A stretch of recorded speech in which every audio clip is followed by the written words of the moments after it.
નમસ્કાર દર્શક મિત્રો, એસડી ન્યૂઝ ગુજરાતી ચેનલ પર આપનું સ્વાગત છે અને હું આપની સાથે વૈશાલી પોબારુ કરીશું નજર આજના સમાચાર પર। તલોદ સાબરકાંઠાથી સાબરકાંઠાના તલોદ શહેરના નવનિયુક્ત ભાજપ પ્રમુખ શ્રી કૌશલભાઈ ગજ્જરનો સન્માનનો કાર્યક્રમ તલોદ મિસ્ત્રી માર્કેટ ખાતે યોજાયો।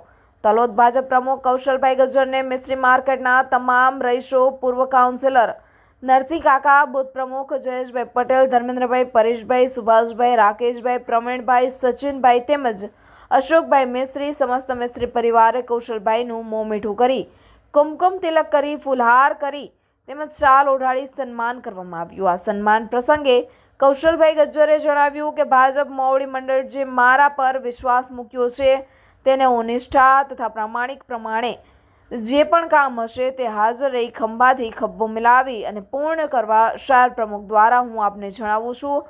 તલોદ શહેર ભાજપ પ્રમુખ કૌશલભાઈ ગજ્જરે હર્ષ અને લાગણી અનુભવી હતી અને તમામનો આભાર પણ વ્યક્ત કર્યો હતો। Reporter Dilip Parmar, SD news Gujarati, Talod, Sabarkantha.